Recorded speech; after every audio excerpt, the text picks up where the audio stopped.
Buenos días a todos. Muchas gracias por acompañarnos en esta sesión.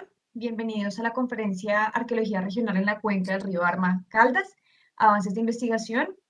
Recuerden que pueden realizar sus preguntas y comentarios por medio del chat de Facebook. Para iniciar, les quiero presentar a Juan Pablo Quintero, arqueólogo curador del Museo del Oro. Adelante, Juan Pablo. Hola, buenos días.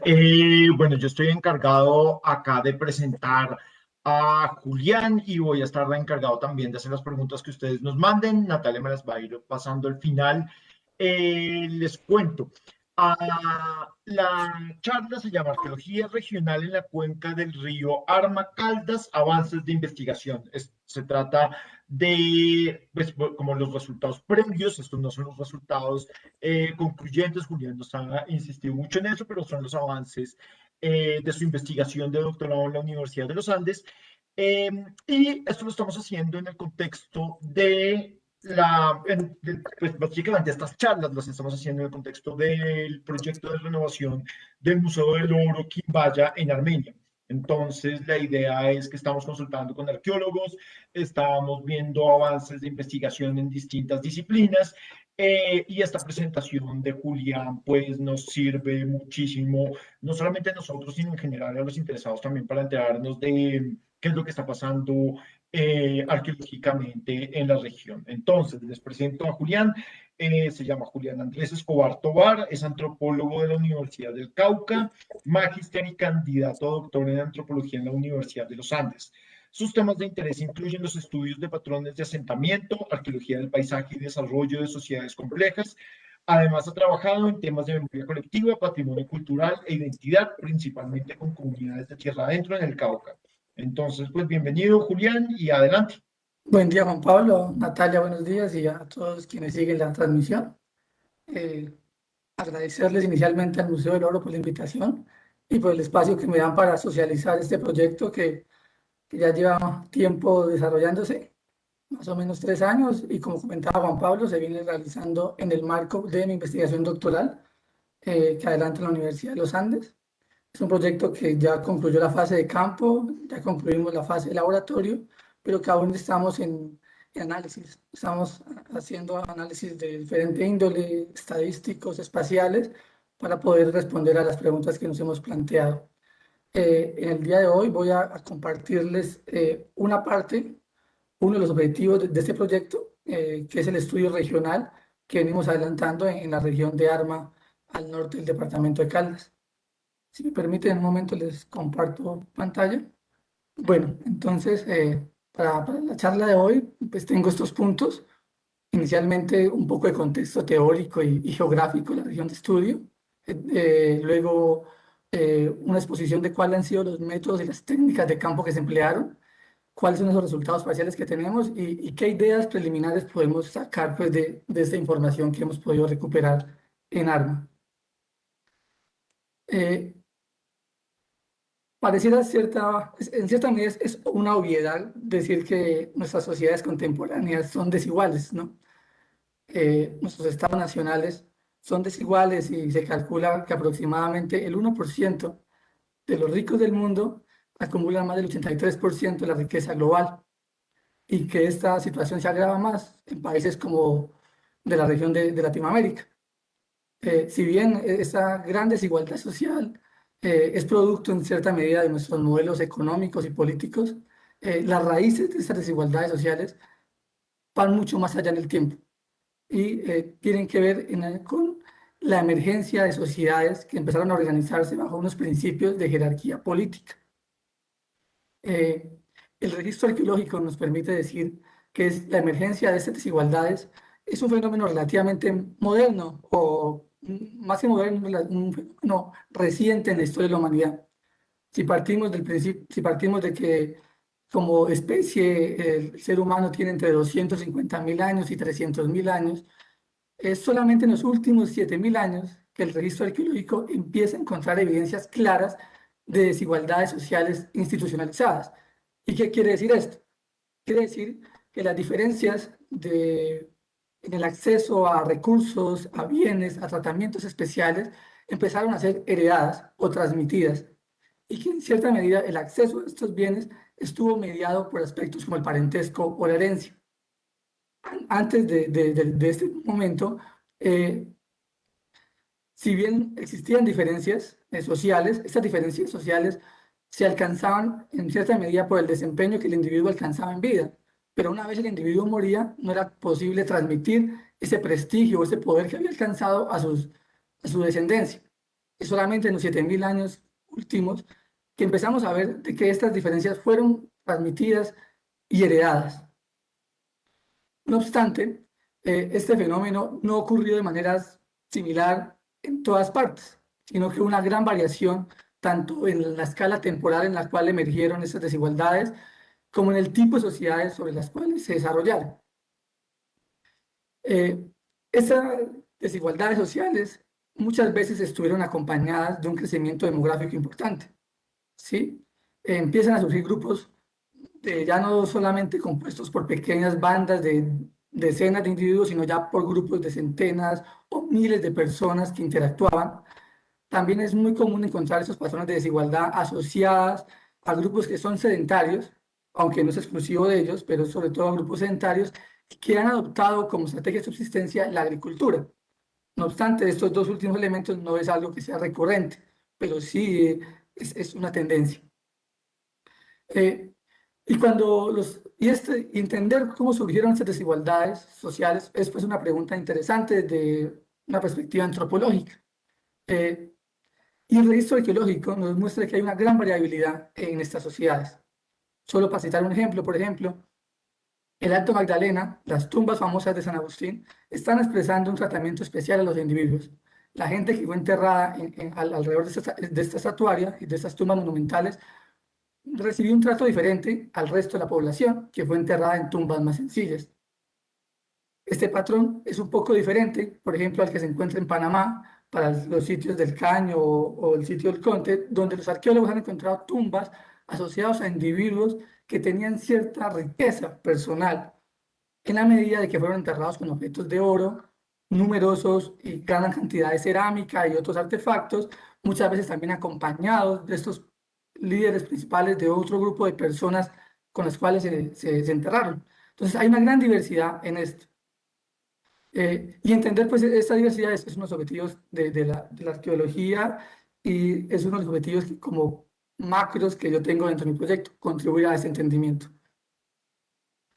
Y la investigación antropológica, y particularmente la arqueológica, ha empezado a encontrar de que esta variabilidad no es azarosa, es decir, no es que obedezca simplemente a cuestiones históricas particulares de cada región, sino que muy posiblemente hay unos factores, unas fuerzas detrás de ello que explican por qué existe esa variabilidad, por qué encontramos patrones muy similares en zonas distantes y por qué podemos encontrar diferencias dentro de una misma región cultural.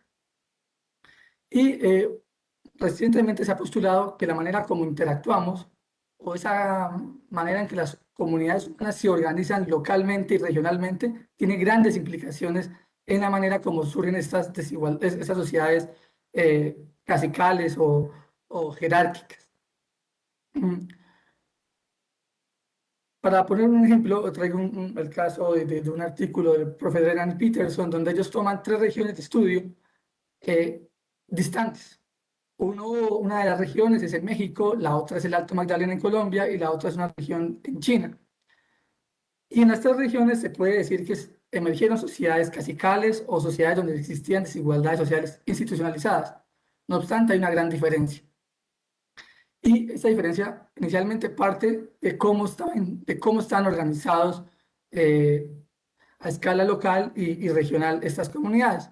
Para el caso de México, en el Valle de Oaxaca, que corresponde con la imagen superior a la izquierda, el registro arqueológico muestra que más o menos durante el 700 y el 500 antes de Cristo, en lo que se conoce como la fase de Rosario, eh, emergió una sociedad clasical donde la comunidad se organizó principalmente en pequeñas comunidades nucleadas, tipo villas o tipo aldeas, de más o menos 50 personas cada una, pero en la cual una sobresalió por tener una gran cantidad de personas, que fue la comunidad de San José de Mogote. Esta sola comunidad tenía más de 500 personas, algo que era muy diferente al resto de comunidades que habían en este valle.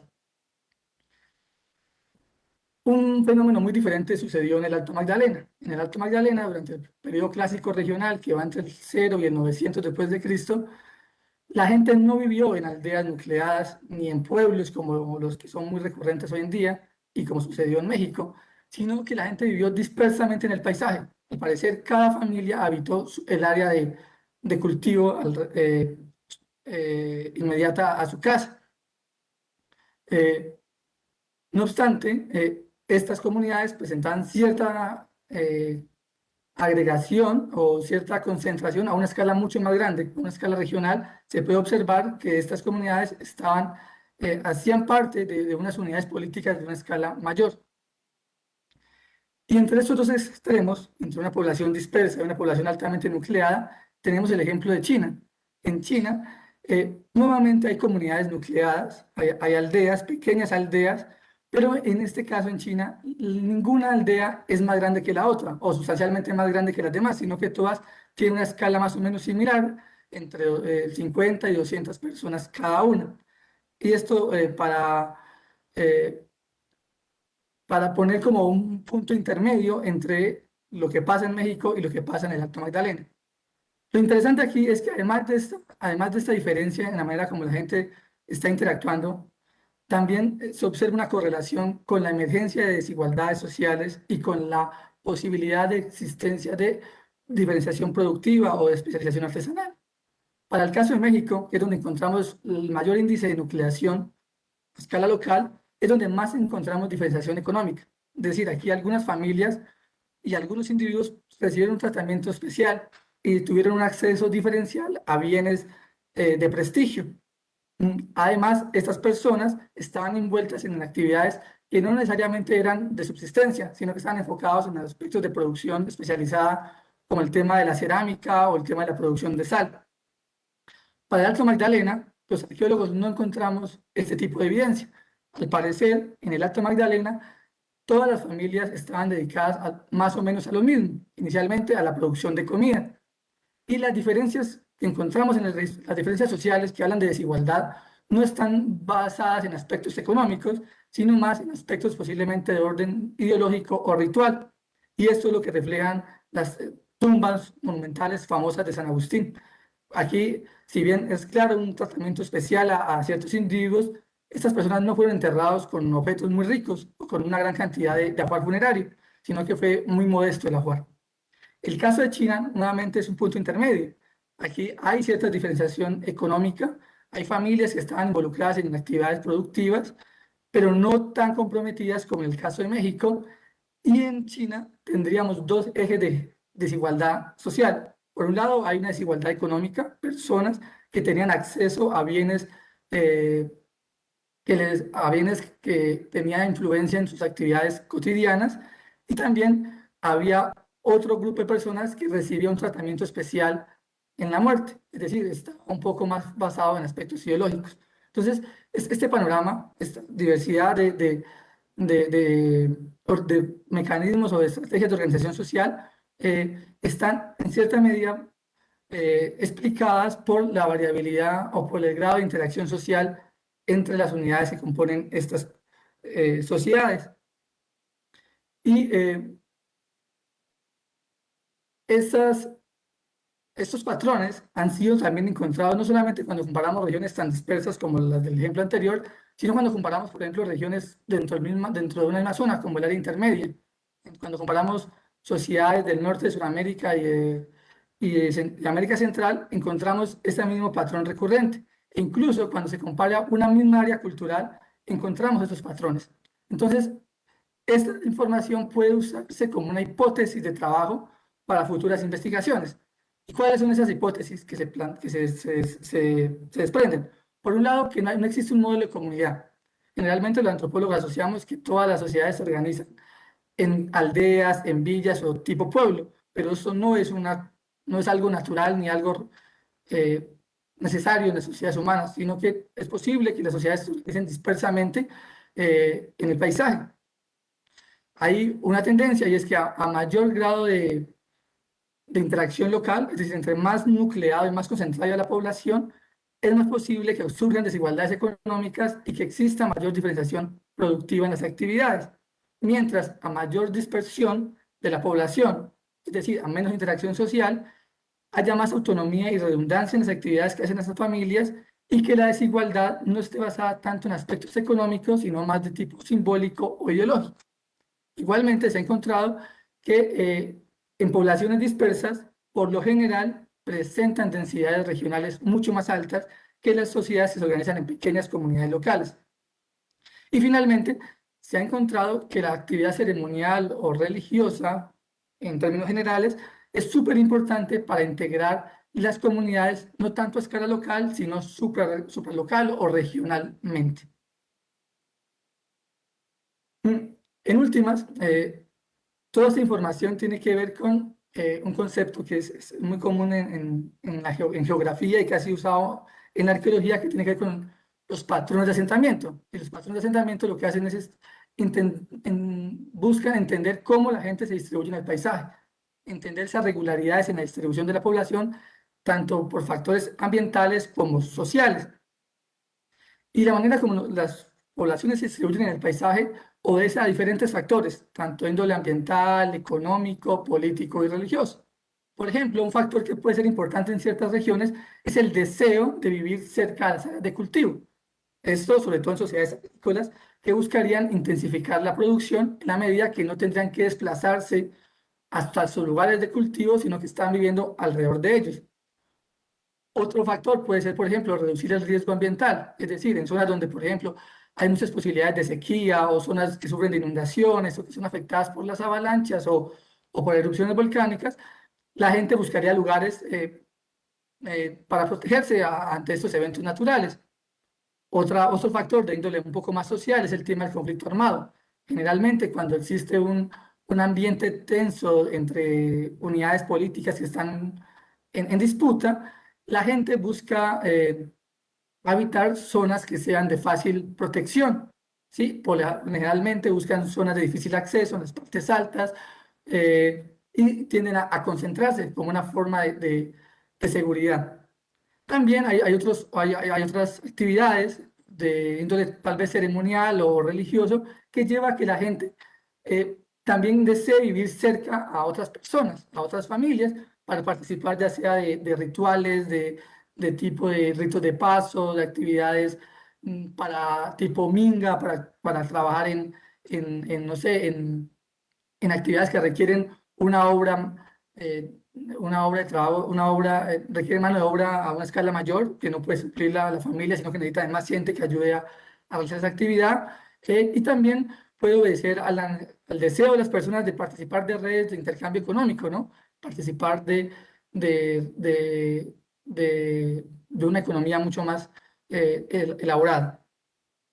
Y a escala local, podemos ver esa diferencia en el patrón de asentamiento desde unas sociedades que estarían muy dispersas en el paisaje, como lo reflejan el recuadro A de la parte inferior de la imagen que estamos viendo, que reflejan muchos puntos, que cada punto correspondería con una vivienda muy dispersa, hasta el extremo derecho, donde hay una comunidad muy concentrada. Aquí tenemos el mismo número de puntos, pero en un espacio menor. Entre esos dos extremos habría una gran diversidad en la manera en cómo se estarían organizando las sociedades. Y esto lo vemos hoy en día, ¿no? Entre, por ejemplo, sociedades campesinas que generalmente son muy dispersas, ¿sí? Pasando por veredas o pequeños pueblos, donde la densidad, si bien son nucleados, son comunidades nucleadas, las viviendas están un poco más dispersas a lo que pasa en una ciudad como Popayán o como Bogotá, donde ya la gente vive mucho más junta. Bueno, estos son algunos elementos conceptuales que quería, digamos, aclarar para poder ya dar paso al trabajo. El contexto geográfico, ¿no? Entonces, mi región de estudio es la región del Cauca Medio. La región del Cauca Medio comprende el curso medio del río Cauca, digamos, de los ríos principales de Colombia, y corresponde aproximadamente con la zona que va desde el sur, en la cuenca del río La Vieja, cerca al límite del norte del Valle del Cauca, hasta la población de Santa Fe, Antioquia, al norte. Esta área se caracteriza porque en esta zona el río Cauca se encañona, forma un cañón bastante estrecho, dejando atrás el valle del río Cauca y antes de abrirse en las tierras bajas pues, del Bajo Cauca antioqueño. En este tramo del río hay una gran variabilidad ambiental, ¿sí? Tenemos primero un rango altitudinal amplio, desde los más o menos 500 metros sobre el nivel del mar hasta alturas por encima de los 5.000 metros en la cordillera central. Y por la misma ubicación de esta región ha sido muy importante de tiempos prehispánicos para la comunicación y para el desarrollo de las sociedades humanas. El registro arqueológico para esta zona, por ejemplo, encuentra que la evidencia de humanos en esta zona es tan antigua y es aproximadamente de hace unos 10.000 años antes del presente. Varios sitios cerca a Pereira, Armenia, en la zona de Manizales, muestran una ocupación continua de esas poblaciones precerámicas, es decir, que no tenían tecnología alfarera y que están asociadas principalmente a grupos de cazadores-recolectores. Estas investigaciones también han mostrado que la región es muy importante para entender todo el tema de la domesticación de plantas y posiblemente fue un centro de domesticación que influyó sobre áreas mucho más grandes en el norte de Sudamérica. Han encontrado evidencias tempranas de cultígenos que fueron domesticados localmente o de cultígenos de otras regiones que fueron muy tempranamente introducidos a la zona, como el maíz y el frijol. No obstante, la investigación mía se centra en sociedades un poco más recientes, sociedades que ya son sedentarias, que son principalmente agrícolas y que ya tenían como tecnología la cerámica. El registro arqueológico muestra que estas sociedades emergen más o menos hacia el año 500 o 1000 antes de Cristo para la zona del Cauca Medio. El Cauca Medio, digamos, es más fácilmente reconocido como zona quimbaya. Generalmente se asocia a lo que es la zona quimbaya y es muy famoso por la orfebrería. Se trata de objetos en oro muy elaborados que demuestran una destreza alta de los orfebres y que ha llamado la atención tanto de arqueólogos como del público en general. De hecho, gran parte de la colonización antioqueña en el siglo XIX, de lo que es el Viejo Caldas, estuvo incentivada por la guaquería o por el saqueo de estas ricas tumbas en la zona cercana a Manizales, Pereira y Armenia. Para muchas personas es de conocimiento el tema del Tesoro Quimbaya. Es una colección de piezas arqueológicas que un presidente de la República regaló hacia finales del siglo XIX a la corona española y que hoy se encuentra exhibida en el Museo de las Américas en Madrid. Una colección que está compuesta de más de 120 piezas arqueológicas, la mayoría orfebre, y que al parecer fueron extraídas de una tumba hallada en la zona de Finlandia, en Quindío. También es de mencionar que una de las piezas más famosas del Museo del Oro aquí en Colombia es el Popolo Quimbaya, y que obviamente pues, viene de esa región del Cauca Medio. Asimismo, pues la cerámica del Cauca Medio es una cerámica que atrae la atención por su gran nivel de elaboración. No obstante, más allá de estos elementos, estas evidencias de orfebrería para los arqueólogos es muy interesante porque nos está mostrando la posibilidad de que existieran especialistas dedicados a la producción de orfebrería y sobre todo que las tumbas en las cuales han encontrado estos objetos sean la expresión de líderes o de personajes que tenían cierto poder o que recibían ciertos beneficios del resto de la comunidad y que este ajuar funerario sea la expresión de unas desigualdades económicas muy elevadas.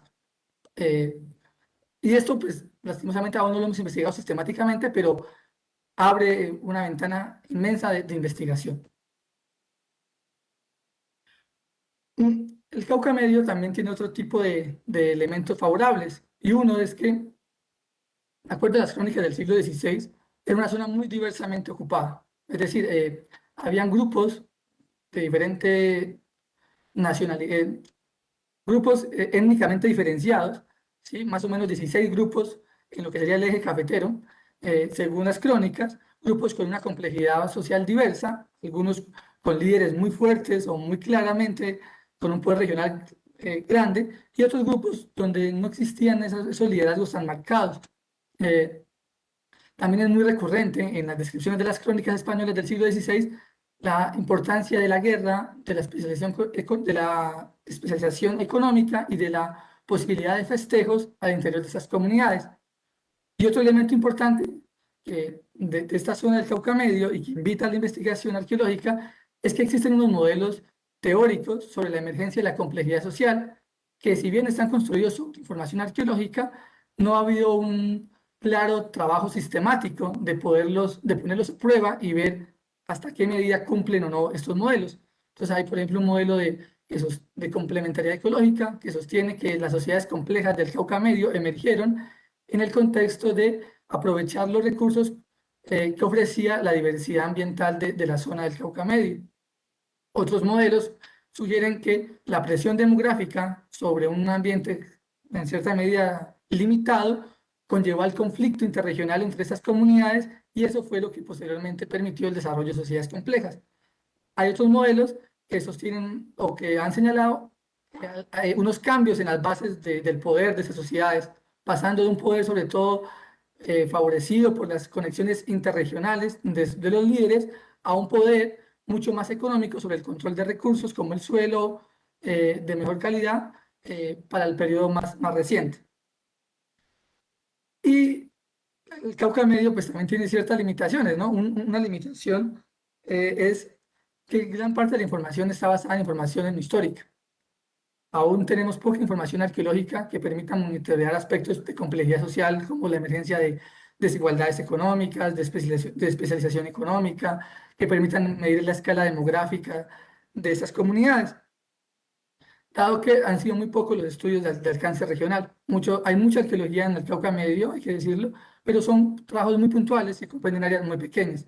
Y el otro limitante de la zona es que no existe un marco cronológico confiable, es decir, no tenemos unos periodos que permitan analizar esos cambios a lo largo del tiempo, ¿sí? No tenemos unos periodos claramente definidos. Mi proyecto de investigación se enmarca en un macroproyecto que lidera el profesor Luis Gonzalo Jaramillo, que se llama el Proyecto de Arqueología Regional Quimbaya, que tiene como objetivo central comprender la emergencia y el desarrollo de las sociedades clasicales del Cauca Medio. Para ello se han seleccionado unos bloques en los cuales se van a adelantar o se han adelantado unos reconocimientos regionales sistemáticos en las áreas donde las crónicas españolas del siglo XVI describen los asentamientos de diferentes grupos. Hasta el momento, este trabajo se ha adelantado en 2 sectores, en la zona de Finlandia, en Quindío, en la zona de Santa Rosa de Cabal, en Risaralda, y el trabajo que estoy adelantando en la zona de Arma, al norte de Caldas. Y rápidamente, ya entrando a la zona de estudio en Arma, porque escogimos Arma, Arma lo escogimos inicialmente porque es una zona interesante, porque contrasta las descripciones de los españoles que dejaron del siglo XVI con las de la zona más al sur. Al parecer, las sociedades que estaban asentadas sobre el río Arma eran grupos que estaban muy enfocados al tema de la guerra, ¿sí? Al parecer era una zona donde había un conflicto en cierta medida intenso y donde los líderes recibían su poder principalmente de su capacidad de liderar estas batallas. Mientras que hacia la zona más del sur, como del Quindío y de Risaralda, las crónicas hablan más de la importancia de actividades productivas y de actividades como la producción textil, como factor importante en el desarrollo como fuerza o factor importante en el poder de estos líderes. Y la pregunta principal del proyecto es dónde vivía la gente. Es por entender dónde estaban asentadas las personas durante el periodo prehispánico. ¿Por qué residían en estos lugares y no en otros? ¿Cómo cambió esa distribución con el paso del tiempo? ¿De qué tamaño eran estas comunidades, tanto a escala local como supralocal? Y cómo esos patrones demográficos se relacionan con el surgimiento de desigualdades sociales y de especialización artesanal. No voy a hacer mucho énfasis en esto, pero aquí lo que estoy señalando son los modelos teóricos que señalaba anteriormente, que se han postulado para el Cauca Medio, como el conflicto, la complementariedad ecológica y las conexiones interregionales. Cada uno de estos modelos pues, generaría ciertas expectativas que uno esperaría encontrar en el registro arqueológico a escala regional y a escala local. El trabajo de investigación, como les contaba, entonces viene adelantando a dos escalas de análisis. Primero, a una escala regional, que es de la que igual les voy a hablar a continuación, que consistió en reconocer sistemáticamente un área de 88 kilómetros cuadrados alrededor del actual asentamiento de Arma. Y con esta información generaron un mapa de distribución de la población. La otra fase de análisis consistió en escoger las áreas centrales de esos mapas de distribución y adelantar unas prospecciones intensivas para poder determinar el nivel de diferenciación económica y social que tenían estas sociedades. Todo ese trabajo también estuvo acompañado de la excavación de unos pequeños cortes de estratigráficos que tenían como objetivo principal proponer una tipología cronocerámica para la región de estudio, de tal manera que pudiéramos tener unos periodos de ocupación para Arma. Entonces, un primer elemento importante, en la zona de Arma tenemos 3 unidades de paisaje principalmente. Una zona muy pequeña que puede ser catalogada como el valle o planicie aluvial que forma el río Arma antes de llegar a su desembocadura al río Cauca. Olvidaba decir, el río Arma es un afluente del río Cauca, ¿sí? Nace en el páramo de San Félix, en la cordillera central, tiene una extensión más o menos de 98 kilómetros, y mi área de estudio se centró sobre todo en la parte baja de esta cuenca hídrica. En la parte baja de este río encontramos pues ese paisaje de valle, que es relativamente muy escaso, y forma sobre todo una serie de planicies aluviales que son muy dinámicas. En época de invierno generalmente son inundadas. La mayor parte del terreno de Arma consta de un paisaje de colinas, un paisaje ondulado, que hoy en día se usa sobre todo para potreros de ganadería y para el cultivo de frutas. Y otra porción muy importante de la región de estudio consiste en vertientes de montaña, zonas ya de pendiente mucho más elevada, donde aún existen reductos de vegetación natural y consisten principalmente, ubicados principalmente cerca a la cuenca del río Cauca, directamente, que es donde pasa encañonado el río. El trabajo entonces, para recuperar la información que queríamos para estudiar esos patrones de asentamiento, consistió en un reconocimiento regional. Un reconocimiento regional sistemático consiste en cubrir de manera pareja y ordenada un área definida. En este caso, nosotros hicimos unos reconocimientos a partir de organizar grupos de trabajo que intentaban tomar muestras cada 100 metros. Cada 100 metros analizábamos si había o no presencia de ocupaciones humanas en la zona. Y un elemento importante que ayudó a este trabajo en un paisaje tan quebrado como el de Arma es que para construir las viviendas es necesario hacer acondicionamientos del paisaje. En este caso, esos acondicionamientos quedan marcados como una cicatriz que luego pueden ser leídos e identificarse en los lugares de vivienda. Entonces aquí, por ejemplo, estamos viendo lo que se llaman aterrazamientos o tambos, que muy posiblemente estaban asociados a áreas de vivienda antigua. Para recuperar la información, entonces teníamos 2 estrategias. Por un lado, hacíamos recolecciones de superficie de material arqueológico en áreas donde la visibilidad del suelo era buena y donde el área de visibilidad no era tan buena, hacíamos unas pruebas de pala de 40 por 40 centímetros para recuperar este material arqueológico, que consistía principalmente en fragmentos de cerámica, líticos y en unas pocas ocasiones también de restos óseos. Igualmente se revisaron algunos elementos como petroglifos, que ya la gente local de Arma conocía, pero que es importante ubicarlos ya dentro de estos mapas de distribución a ver qué posible función cumplían dentro de la dinámica de ocupación de esta región de estudio. Este es un primer resultado. Este resultado es el mapa, digamos, donde resume el trabajo de campo de la escala regional. Lo que estamos viendo aquí es, como les decía, se reconocieron 88 kilómetros cuadrados. Hay unas zonas de aproximadamente 2 kilómetros, que son las zonas que están señaladas como en gris con rayas diagonales, que son áreas a las cuales no pudimos entrar por falta de permisos y por lo cual no sabemos qué estaba pasando al interior de estas zonas. Los puntos rojos hacen referencia a pruebas de pala que se realizaron, pero que no encontramos material cerámico, material arqueológico. Los puntos grises son pruebas de pala donde encontramos material arqueológico y los puntos negros son áreas donde se encontró material en superficie. Así, en total tenemos 762 lotes o colecciones de material arqueológico que suman un total de 147 hectáreas. Ese es un primer mapa de ocupación de la zona. Aquí vemos en limpio las áreas de ocupación como si fueran sido ocupadas en un mismo momento. No obstante, es necesario meter una variable, es la variable temporal, cómo este mapa cambió con el paso del tiempo. Para ello, pues nosotros nos basamos en una tipología cerámica que divide la ocupación en dos periodos, un periodo temprano y un periodo tardío. El periodo temprano iría entre el año 0 y 700 después de Cristo, y el periodo tardío entre el 700 y el 1600 después de Cristo. Esta periodización pues, está basada en algunas fechas de carbono 14 que obtuvimos para la zona de estudio y de las características del material arqueológico. Aquí nosotros decidimos trabajar sobre todo sobre tipos individuales y no sobre complejos cerámicos, como es la tendencia generalizada en el Cauca Medio. Simplemente para un vistazo del material arqueológico, esta es la cerámica que nosotros llamamos temprana. Es una cerámica de acabados muy finos, generalmente con engobes color rojo o marrón, también crema, con incisiones muy finas, bordes reforzados o con pestañas, incisiones tipo espina de pescado, algo que es muy famoso o que generalmente la gente o los arqueólogos asocian con el estilo marrón inciso del Cauca Medio.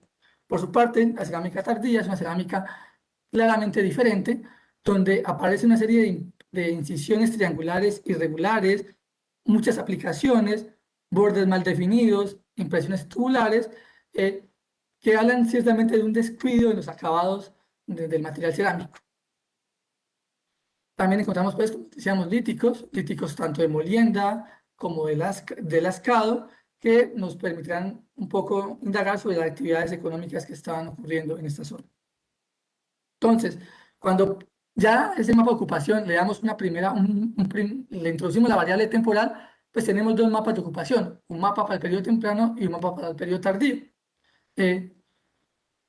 Rápidamente lo que vemos en este mapa es que en el periodo temprano la gente se está distribuyendo dispersamente en el paisaje, casi en toda la zona de estudio, mientras que en el periodo tardío hay una densificación, sobre todo en el sector sur de la zona de estudio, y la zona norte, cerca del río Arma, pareciera que disminuye con respecto al periodo temprano. Esto es evidente un poco en estos segundos mapas que muestro, donde de los 380 lotes que encontramos al periodo temprano, más del 60% fueron abandonados. ¿Sí? ¿Y dónde están esos sitios abandonados? Como se evidencia en el mapa a la derecha, esos sitios abandonados sobre todo están en el sector norte de la zona de estudio, que como vamos a ver adelante coincide con la zona más baja o con las altitudes, con las elevaciones más bajas. En términos de indicadores relativos, ¿qué nos está diciendo esta información? Casi todos si suponemos que más personas producen más basura y que una población más grande dispersa la basura en un área mayor, podemos tomar ciertos indicadores como relativos de población. Entonces, el número de lotes o el número de sitios que encontramos presentan cierto incremento. ¿Sí? Pasamos de 380 a 523 en el periodo tardío. Los demás índices que estamos viendo en la tabla, como el número de tiestos, el número del área ocupada, la gran mayoría muestran un incremento entre el periodo temprano y el periodo tardío, pero este incremento varía según el índice que estemos tomando, salvo en uno de los índices que sí presenta que no mostraría un incremento, sino que muestra un decrecimiento en la población. Es el número de tiestos dividido por siglos. Pero cuando estudiamos la interacción social, es súper importante ir más allá de estimativos relativos y pasar a estimativos absolutos, es decir, a cuántas personas eran. Y estos estimativos absolutos siempre son aproximaciones, nunca son datos reales sobre la cantidad de gente que vivía en una zona en un periodo determinado. Incluso hoy en día nuestros censos poblacionales son aproximativos. Es muy difícil establecer cuánta población era. En términos arqueológicos, pues es mucho más difícil hacerlo. Aquí hemos tomado dos índices o dos proxies que nos permiten estimar población. En uno está basado en la densidad residencial, que se basa en la cantidad de basura promediada por el área de ocupación. Ese índice nos daría una población de más o menos 612 personas para el periodo temprano y de 739 para el periodo tardío. En otro índice que estamos tomando, otro índice que también podemos tomar es decir que por cada lote o por cada sitio que documentamos habría sido ocupado por 5 o 10 personas. Esto, si tomamos este índice, tendríamos entre 1.900 y 3.800 personas para el periodo temprano y entre 2.600 y 5.200 para el periodo tardío. Ambos índices de población estarían aumentando, estarían reflejando un incremento de población entre estos dos periodos.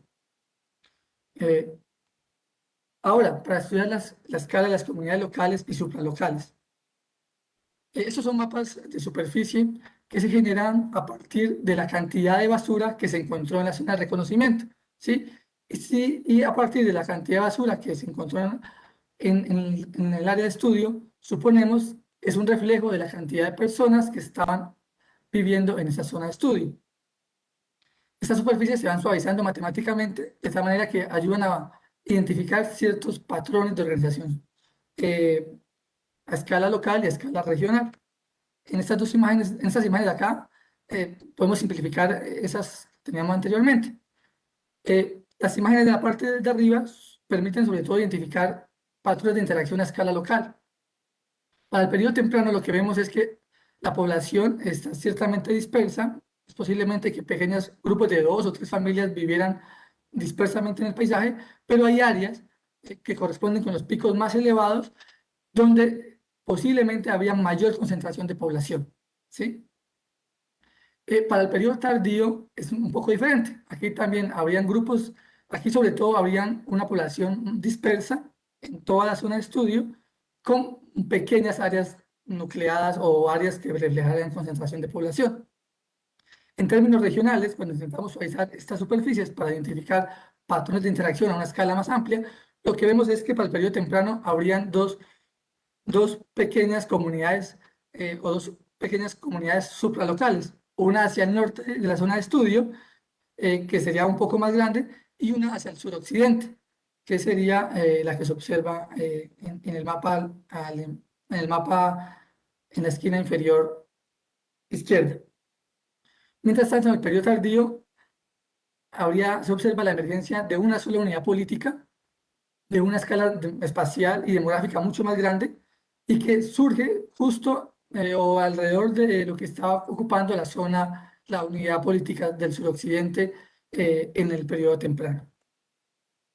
Aquí estos mapas lo que nos facilitan es un poco más claro esos límites, ¿no? Nos permiten definir esos límites entre las dos unidades, esos límites de las unidades políticas supralocales que hemos definido. Entonces, ahí tendríamos para el periodo temprano las dos que dijimos, con una población que estaría flotando entre ellas, y para el periodo tardío, una sola unidad política de una escala espacial y demográfica mayor. Vamos a avanzar un poco. Ahora, ¿cómo poder explicar esos patrones de asentamiento? Entonces, lo que hemos hecho nosotros es analizar varias variables de índole ambiental y que ayudarían a explicar o a entender un poco este patrón de asentamiento que hemos encontrado. La primera variable tiene que ver con la ocupación en términos del rango altitudinal. La zona de estudio comprende un rango entre los 600 metros y los 1.700 metros sobre el nivel del mar. Lo que muestra en esta tabla es, aquí organizamos por rangos de 200 metros de elevación, es que en el periodo temprano la tendencia es a ocupar zonas por debajo de los 1.000 metros sobre el nivel del mar, mientras que en el periodo tardío la tendencia es a ocupar áreas por encima de los 1.200 metros. Es como si la gente en el periodo tardío decidiera ocupar pues, áreas más altas. Otra variable que también hemos tomado en consideración es el clima. Y si bien el clima no varía mucho, solamente tenemos dos climas, principalmente un clima cálido húmedo y medio húmedo, que varía en términos de la temperatura. Para el clima cálido húmedo, las temperaturas son mayores a 24 grados centígrados en promedio, para el medio húmedo entre 18 y 24 grados centígrados. Lo que se observa en estas tablas es que la gente del periodo temprano, perdón, en los dos periodos, la gente tendió a ocupar preferiblemente el clima cálido. No obstante, en el periodo temprano, si bien se mantiene esa tendencia, más gente decidió habitar en zonas de clima medio húmedo. En términos de la unidad de paisaje, ¿cómo fue la distribución? Se observa una clara tendencia a ocupar sobre todo las zonas de colina, ¿sí? Como muestran esas gráficas, el mayor porcentaje de la población se está asentando en el paisaje de colinas, aunque para el periodo tardío también la gente decide ocupar la zona de vertiente de montaña, que corresponde con las zonas más escarpadas. También podemos ver esa distribución en cuanto a la pendiente. En cuanto a la pendiente, no observamos un patrón muy claro, pero sí nos permite ver que en el periodo temprano la gente decidió sobre todo habitar en zonas entre los 12 y los 25 grados de pendiente, y en el periodo tardío entre los 25 y los 50 grados de pendiente. Y una última variable que analizamos fue respecto a la calidad del suelo. La zona de Arma en general presenta suelos de fertilidad media a baja. No hay suelos fértiles en realidad. Y cuando analizamos la distribución, vemos que la gente en los dos periodos tuvo la tendencia a ocupar la zona principalmente de mejores suelos para Arma, ¿no? Que sería la clase 4, corresponde a los mejores suelos. En los dos periodos se observa una tendencia a esa zona, pero en el periodo tardío la gente también aumentó un poco la ocupación en la clase 7, que corresponde con la clase de suelos de menor calidad para Arma. Y ahora simplemente vamos a mostrar a escala regional unos pequeños análisis que estamos haciendo sobre cómo habría sido la distribución de actividades productivas a escala regional. Una variable que hemos considerado tiene que ver con la producción alfarera. Y esta la podemos ver a partir de los desechos de arcilla cocida que se producen en el momento de manufacturar la cerámica. Este mapa lo que nos están mostrando aquí es que en el periodo temprano no hay una concentración de esta actividad, sino que está distribuida prácticamente en todas partes, en toda la región de estudio, ¿sí? Mientras que en el periodo tardío hay una tendencia a que las actividades de producción alfarera se concentraran en el sector suroccidental de la zona de estudio. En términos de la producción textil, vista a partir de los volantes de uso, que son herramientas que sirven para hilar, la muestra es muy pequeña de estos artefactos, pero nos dan algunas indicaciones. Para el periodo temprano solamente tenemos un volante de uso que fue encontrado hacia el suroccidente de Arma y que no está en un área que no corresponde necesariamente con la mayor densamente ocupada. En el periodo tardío tenemos una muestra mayor, tenemos 3 volantes de uso, pero estos volantes de uso no están tan concentrados como veíamos con la arcilla, sino que están distribuidos ampliamente.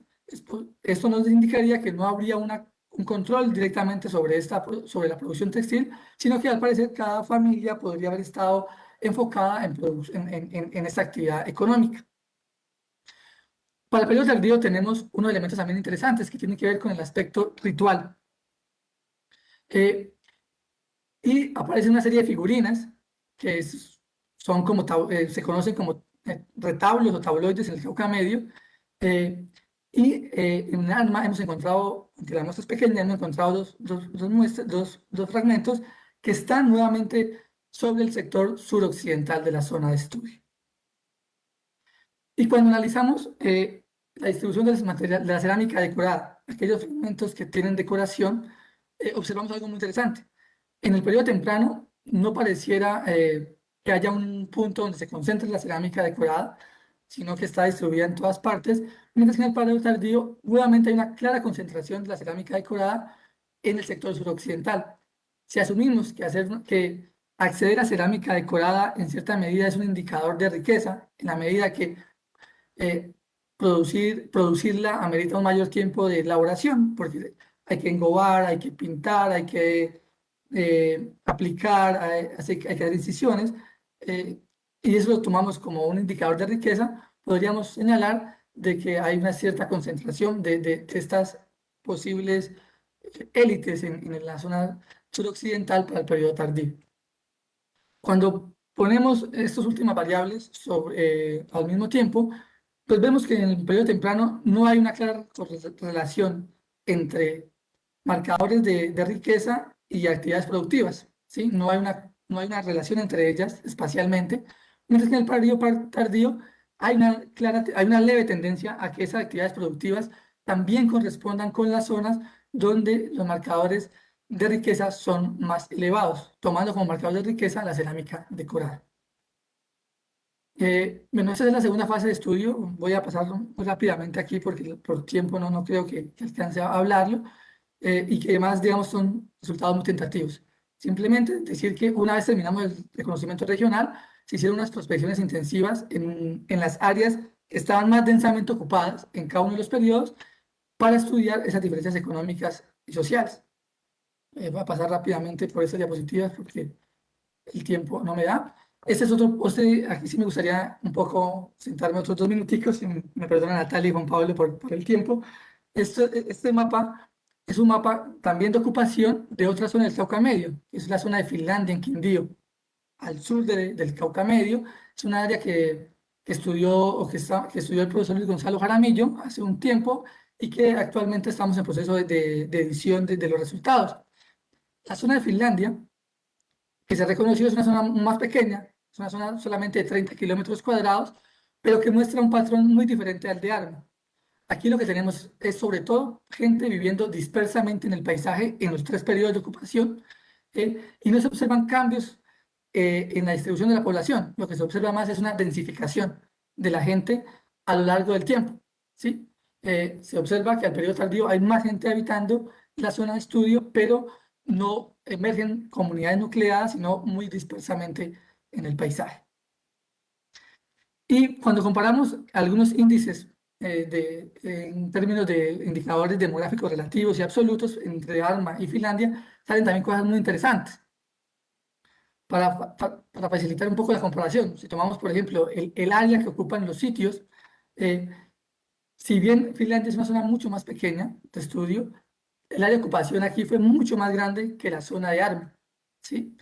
Y eso se ve reflejado en los mismos indicadores de población absoluta.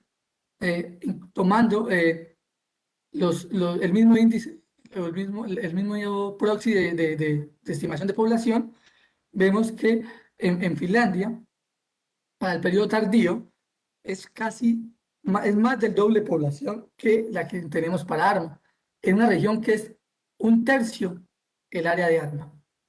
Esto ya nos pone pues, en una perspectiva comparativa de lo que podría estar pasando en el Cauca Medio. Y intentar resumir un poco esto, voy a intentar de pronto leerlo para hacerlo más claro. Entonces, lo que hemos encontrado hasta ahora y que son ideas parciales que van a incentivar los análisis que vienen es lo siguiente.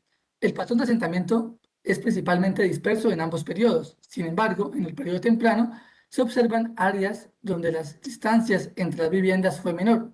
Estas agrupaciones no corresponden con verdaderas comunidades nucleadas, tipo aldeas o tipo villas, sino más bien con unas villas muy dispersas. Muy dispersas. Dada la distancia entre estas viviendas, sus pobladores posiblemente pudieron interactuar diariamente.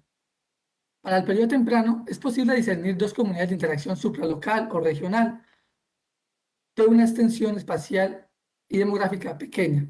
Durante el periodo tardío, no obstante, se observa un proceso de incipiente descentralización regional. Esta unidad política crece a partir de la pequeña comunidad supralocal visible en el periodo anterior y localizada al suroccidente. Asimismo, para el periodo tardío, se observa una leve correlación espacial entre marcadores de riqueza y la concentración de actividades productivas y la posible intensificación de actividades ceremoniales. Por otra parte, es posible plantear transformaciones de los factores económicos, es posible plantear que los factores económicos condujeron a cambios en el patrón de asentamiento. Durante el periodo temprano hubo un mayor énfasis en las tierras cálidas, cercanas principalmente al río Arma, mientras que en el periodo tardío la gente prefirió habitar las áreas de altitudes frías con climas templados y terrenos parcialmente escarpados que tuvieron una mayor preferencia. No se observan claramente zonas buffer o agrupación de población que sea indicativo de conflicto interregional. Igualmente, las densidades regionales son tan bajas que el modelo de presión demográfica que propone Carneiro es poco probable. No obstante, no se puede descartar la presencia de competencia entre las dos unidades supralocales identificadas para el periodo temprano.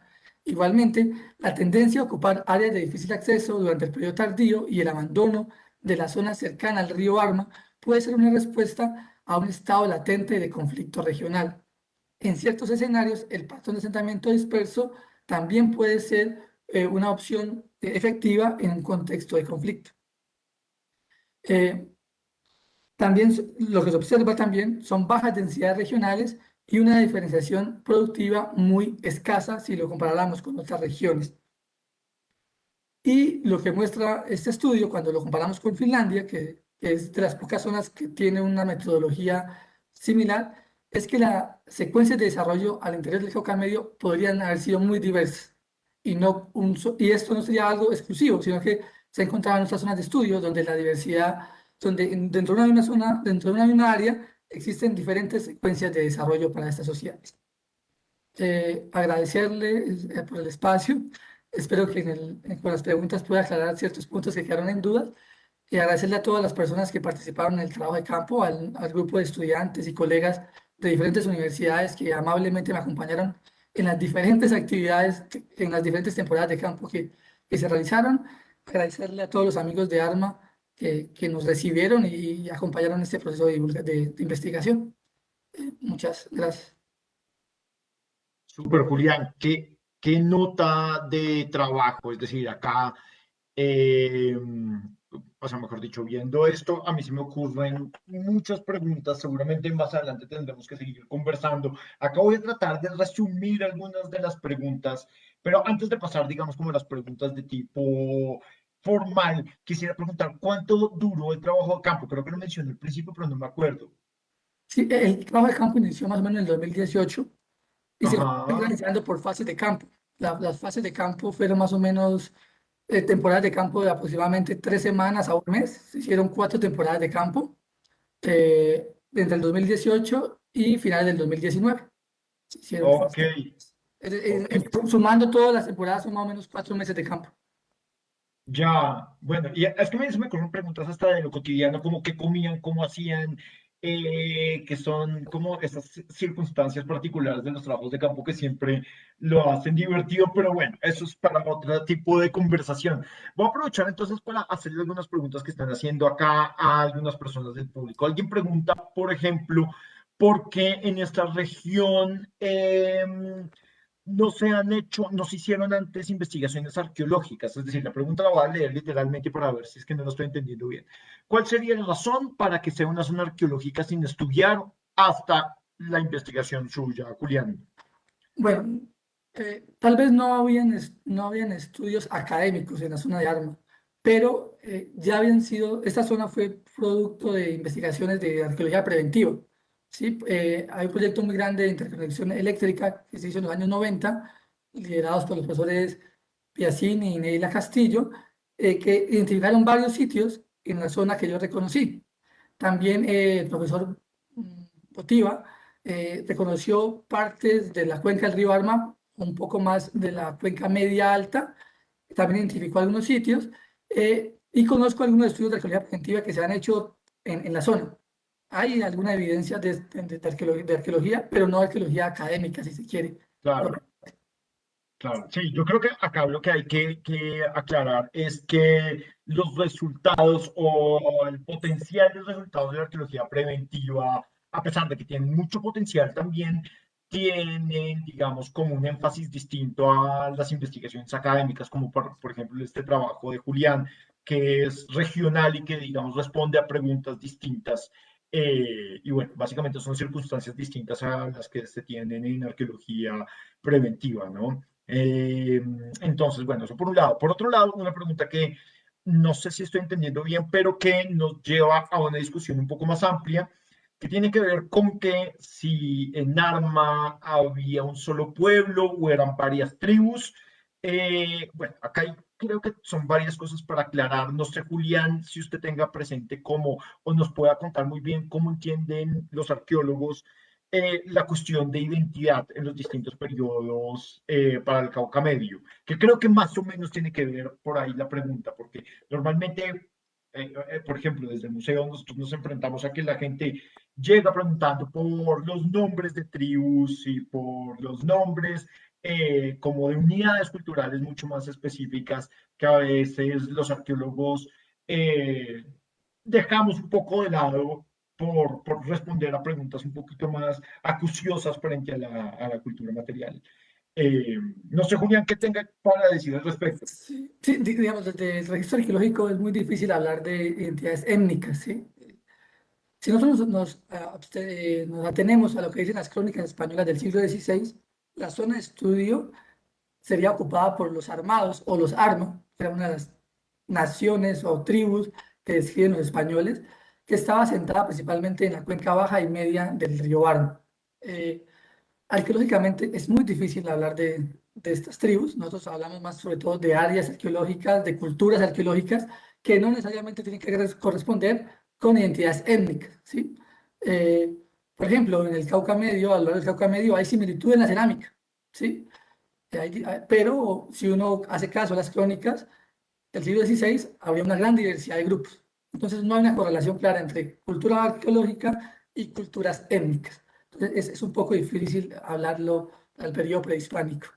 Sí, es bien complicado, sobre todo porque hay que también tener en cuenta que la descripción de los españoles cuando llegaron al territorio era una descripción, digamos, como con unos fines particulares, una visión particular del mundo. Entonces, pues es muy difícil asumir que, digamos, como que fuera una realidad así como lo vieron los españoles, tal cual. Y claro, y eso obviamente en términos arqueológicos es distinto normalmente, ¿no? Entonces por eso los arqueólogos terminan o terminamos hablando, digamos, como en esos términos. Pero sin embargo, esta pregunta me lleva a mí a otras preguntas relativas particularmente al cambio social, ¿sí? Eh, Podríamos decir en este caso, es decir, una de las hipótesis que ustedes están planteando es que en el periodo tardío, digamos como que hay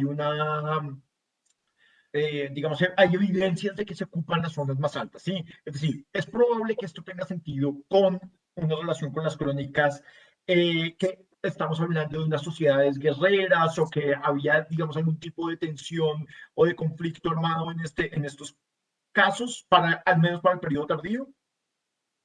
Exacto, nosotros de entrada no podemos descartar el tema del conflicto armado. Sí, el conflicto, digamos, ha sido un modelo muy recurrente para el Cauca Medio para explicar la emergencia de estas sociedades. La evidencia arqueológica ni la, de Arma hasta el momento ni la niega ni la comprueba, ¿sí?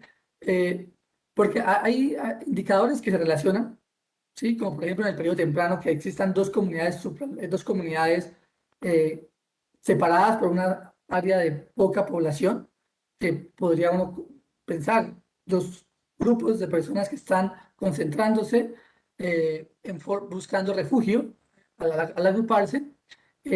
Para el periodo tardío tenemos que la gente busca las partes más altas para vivir, partes que corresponden con vertientes de montaña que son de difícil acceso y que por lo tanto son defensibles, pero no tenemos esos claros marcadores de concentración de población que se encuentran en nuestras zonas. Eh, esto, entonces, aún no es muy claro, o sea, yo no me atrevería ni a Sí, descartarlo por ahora. Creo que la información también a escala a escala de comunidad, es decir, la segunda fase, que es prospección intensivas, puede también dar luces sobre esto. Lo que sí es cierto y que yo podríamos ir descartando por ahora es que si hubo conflicto armado, o si hubo conflicto, el conflicto no obedeció a las razones que Carneiro, que es un antropólogo que propone esto para el Cauca Medio, sean las razones que él propone. Él propone que el conflicto se da porque hay mucha gente viviendo en un territorio limitado y que compite por recursos. Lo que hay para armas son estimativos demográficos muy bajos, ¿sí? Muy bajos y cuando se comparan con Finlandia y muy bajos si lo comparáramos con el Alto Magdalena o con otras regiones de Colombia. Entonces, si hubo conflicto, ese conflicto se dio en un contexto donde la población era baja. Entonces, ese por ahí, por ahora. ok, ok. Entonces las razones podrían haber sido distintas a las que propone Exacto. Carneiro. Y para hablar de los modelos y cambio social, voy a tratar como de organizar esta pregunta porque la noté mientras usted estaba hablando, Julián, en distintos, o sea, tengo acá una serie de rayones y es La forma en la que se explica hasta cierto punto el cambio social en este tipo de investigaciones tiene que ver con una relación entre los patrones de interacción, los patrones de asentamiento versus los modelos establecidos para el cambio social, ¿cierto? Como por ejemplo se ponen a prueba estos patrones de interacción y de asentamiento de acuerdo a los modelos de Carneiro y demás. Pero, y es muy interesante, sin embargo, pero por ejemplo, a mí me quedan dudas sobre cómo se pueden explicar hasta este punto las transiciones entre el periodo precerámico, el temprano, entre el temprano y el tardío, o dado que no hay otra forma hasta ahora, pues evidente de explicarlas, es cómo se le ocurre a usted que podría hacerse una investigación que apunte a entender justamente ese cambio social, o la mejor forma es, con esta relación entre patrones de interacción y modelos. Pues, digamos, la apuesta del proyecto es esa. La apuesta del proyecto es que un estudio regional acompañado de una escala de análisis intermedia, escala de comunidad, puede dar luces para entender esas causas del cambio social. Eh, por ahora, digamos, a escala regional lo que estamos viendo es que hay dos pequeñas comunidades o dos unidades políticas pequeñas en el periodo temprano, ¿sí? Que posiblemente están compitiendo, es una posibilidad, o que estén enfocados en actividades económicas diferentes. La del norte, que veíamos cerca del río Arma, posiblemente muy enfocada en los recursos que ofrece el río, principalmente el oro, ¿sí? Y que las crónicas españolas hablan de la riqueza de este río en la época de la conquista para la producción de oro aluvión, es probable. Y otra comunidad al suroccidente que estaría ocupando un área de un clima mucho más templado, ¿sí? Que facilitan más la producción agrícola eh, entonces podría estar enfocadas en actividades económicas diferentes. Para el periodo tardío lo que se observa es que esa comunidad del norte, cerca del río Arma, desaparece. Por alguna razón la gente tiende a abandonar esa zona y tiende a concentrarse en la zona del suroccidente. Este patrón es lo que uno espera muchas veces cuando surge una sociedad cacical o ¿sí? De escala regional. Hay una Claro. centralización en cierta medida. Eh, y determinar cuál fue el factor decisivo aún no es muy claro. Estamos viendo, por ejemplo, que no lo mostré, pero esta zona de mayor concentración del periodo tardío coincide con la zona donde está uno de los petroglifos, ¿sí? También coincide con la zona donde hemos encontrado las únicas figurinas que pueden estar asociadas a rituales o de orden ceremonial. Entonces, es posible que también esas actividades rituales hayan sido importantes para congregar población regionalmente alrededor de Ay, estas. Julián, usted me está poniendo ese museo más de para arriba, cada vez tengo más dudas Yo que estoy- cosas, pero relacionado con esto que está diciendo, justamente alguien pregunta acá, Julián, de los vestigios arqueológicos encontrados, ¿cuáles fueron los más interesantes en relación a las preguntas de investigación? Vimos petroglifos que me parecen una nota, figurinas, ¿cuáles fueron los más interesantes para usted? Bueno, digamos, todo el registro arqueológico es interesante y todos nos dan mucha información. Lo que a mí me sorprendió en realidad fue la densidad poblacional, ¿sí? O lo que por ahora tenemos como densidad. Son densidades muy bajas, ¿sí? Que no coinciden para nada con lo que describen las crónicas, porque supuestamente las crónicas, esta zona de Arma era de las más densamente ocupadas en todo el Cauca Medio. Lo otro interesante que me llama a mí la atención es ese proceso, ¿no? De centralización regional que se ve durante el periodo tardío, ¿sí? Intentar explicar eso, que es el reto que tengo yo ahora, es explicar o más que explicar, dar luces de qué posiblemente estaba pasando porque la gente se concentrara en esa zona del suroccidente. Es lo que más me sorprende y lo que más me ha llamado la atención de esta investigación. Joder, esos dos sentados vamos a tener que volver a vernos, Julián, porque yo creo que nos van a abrir mucho los ojos sobre la arqueología de la región. Tengo otra pregunta ya como para no seguirlo molestando pues con preguntas acá todas eh, acuciosas, pues, y es los volantes de uso. Encuentran volantes de uso y yo me pregunto es, por ejemplo, esos volantes de uso ustedes lo están asociando a producción textil, ¿sí? Pero, por ejemplo, nosotros en el museo tenemos cientos y cientos de volantes de uso de la región que no tienen necesariamente un contexto, una procedencia, ¿sí? la forma en la que podemos interpretar esos volantes de uso, o incluso si tuvieran procedencia, no necesariamente se relaciona con producción textil, ¿no? Porque es probable que muchos de estos volantes de uso hubieran sido hallados o encontrados en tumbas como parte de un ajuar funerario. Entonces, lo que le quería preguntar, ¿estos volantes de uso o incluso las figurinas fueron encontradas como parte de la prospección del muestreo o se les puede asignar algún contexto, como alguna asociación? Los que yo mostraba en el mapa, tanto los volantes de uso como las figurinas, fueron encontradas en el reconocimiento regional, ¿sí? Ok, No durante las prospecciones intensivas, que ahí tenemos una muestra un poco más grande de materiales. Lo que definitivamente nosotros asociamos a la producción textil es porque estos objetos están asociados sobre todo a esas áreas de vivienda y no a contextos funerarios como tumbas, que es donde se encuentran, digamos, esas grandes colecciones que tal vez se tienen en el Museo del Oro, claro. ¿sí? Que generalmente provienen de tumbas como afán funerario. Estos que nosotros hemos encontrado están asociados directamente a posibles áreas de vivienda. Ah, Entonces, sí, claro. hablan más de actividades domésticas o productivas. Ok, Eh, ya que más la oportunidad hay tal vez para hacer énfasis, ¿no? También llama la atención lo poco, o sea, lo escaso que son. Sí, es muy escaso. También yo esperaba encontrar más evidencia de volantes de uso, eh, o de figurinas, o de otras actividades que hablaran de especialización económica. Pues porque las crónicas, porque los arqueólogos recurrentemente han dicho que estas sociedades del Cauca Medio estaban especializadas y que la producción textil, por ejemplo, era muy importante. La evidencia arqueológica a esta escala regional nos está mostrando esto. Y aunque no tenemos aún cifras consolidadas de la prospección intensiva, si bien tenemos un número mayor de elementos, sigue siendo muy bajo en comparación con otras áreas que han sido objeto de estudios similares. Entonces, ese es un punto ahí interesante y que en cierta medida tiene sentido cuando lo leemos a partir de las hipótesis de mayor interacción, mayor diferenciación económica y productiva. Y es que aquí estamos viendo poquita gente, posiblemente poca gente que está dedicada más a actividades de subsistencia, a producir comida, y no tanto a gente que estuviera dedicada a actividades económicas especializadas como la producción textil o la producción textil o la producción orfebre. Es por ahora las claro. informaciones que tengo.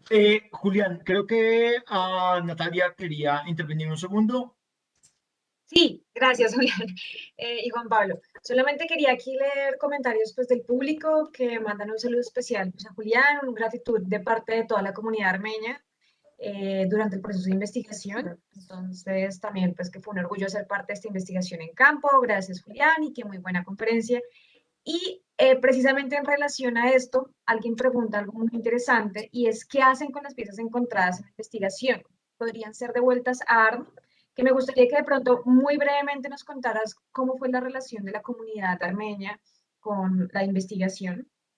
Y porque precisamente alguien también pregunta si después de ese proyecto vendrán otros proyectos precisamente centrados en el patrimonio arqueológico prehispánico. Pero pues a esta persona igual contarle que esto es solamente una parte de la investigación, todavía está en curso y todavía hace falta pues avanzar muchísimo más. Entonces, dale, Julián. Sí. Bueno, mi saludo también para toda la gente de Arma, que en verdad los recuerdo con mucho cariño por la manera como me recibieron y recibieron al grupo de estudiantes que me colaboraron en campo. Eh, el material por ahora está en la Universidad de los Andes, ¿sí? Allá está siendo analizado. La idea es que el material, en lo posible, regrese a Arma. No hubo tiempo para hablar de esto, pero a lo largo de todas las fases de campo se hicieron varias actividades de divulgación y de socialización con la comunidad local, particularmente con el colegio de Arma, ¿sí? Los chicos del colegio participaron tanto de actividades de campo, nos acompañaron en las excavaciones de los cortes, de las prospecciones intensivas, del reconocimiento regional. También hicimos algunos talleres de laboratorio, ¿sí? Que comprendían actividades de lavar, de dibujar, de fotografiar, de clasificar. Y este proyecto, esas actividades estaban adelantando de esta manera que hubiera una sensibilización frente al patrimonio arqueológico y que a futuro el material que íbamos a recuperar nosotros, que no son piezas completas, no son vasijas, sino son fragmentos de cerámica, igual pudieran ser devueltos a la comunidad y bajo un guión museístico exponerse. ¿Sí? lastimosamente por el tema de la pandemia, pues nosotros no pudimos continuar visitando la zona y las actividades se suspendieron. Pero la idea es que a futuro podamos retomar y que este material vuelva a la zona de estudio. En general, las relaciones con la gente de Arma fue muy bueno y eso lo demuestra el hecho de que pudimos acceder a la gran mayoría de la zona de estudio. ¿Sí? Fueron muy pequeñas las parcelas a las cuales no pudimos entrar, pero en general fue una relación muy buena.